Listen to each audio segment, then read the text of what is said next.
विकास पाई विनाश रास्ता पाई गछ पड़े जातीय राजपथ संयोगीकरण योजन कटक सीआरआरआई ठारू जगतसिंहपुर नुआगां पर्यंत रास्ता काम चली 94 किमी एई रास्तार केतक स्थान में बाईपास निर्माण करा जाउछि, बाकी स्थान में रास्ता प्रशस्तीकरण करा जाउछि। दीर्घ 8 वर्ष धरी चलिथिबा एई काम पई बळी पड़िछंती हजार हजार गछ। एनएचआई तथ्य अनुसार मोट 5715 गछ कटा जाइछि।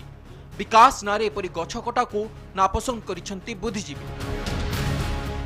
आरएनबी आरडी एसबू जो रोड कम्युनिकेशन लगी से फरेस्ट डिपार्टमेंट सहित कोऑपरेशन करी जो जगह प्लांटेशन छाड़िया कथा से जगह प्लांटेशन हो ना ता देखुना जहाँकि जगतसिंहपुर को भविष्य गोटे मरुभूमि परिणत कर आशा करुँ।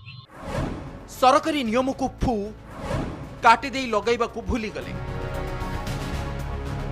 अन्यपटे कटक पारादीप को संजोग करुवा जगतसिंहपुर ठू जयपुर 15 किमी रास्ता को 2 फुट लेखाई चौड़ा करा जाइछि, जोथुपई रास्तार उभय पाखरे थिबा बड़ बड़ गछ को काटी दिया जाइछि।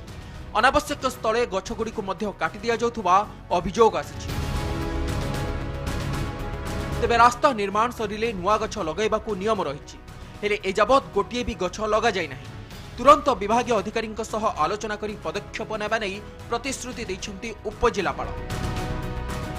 जगतसिंहपुर ठारू पारादीप रास्ता को लिंक करथिबा जयपुर पर्यंत अनेक गुड़िए गछ थिला। रास्ता संप्रसारण तो आवश्यकता रही है, किंतु आज सुधा से गछ लगा जाय पालानी। अनेक गछ भी काटी दिया गला जोडा कि न काटी थे भी चली था। आपण मानक माध्यम रे एटा जदि मु जानिली आम इंस्ट्रक्शन दबु कंसर्न डिपार्टमेंट को जो विभाग रास्ता होइतिबो से विभाग तांकर जे सुपरिटेंडेंट इंजीनियर होंतु बा एग्जीक्यूटिव इंजीनियर होंतु तांको निर्देश दिया जिवो से रोड साइड रे प्लांटेशन करिया पई एवेन्यू प्लांटेशन।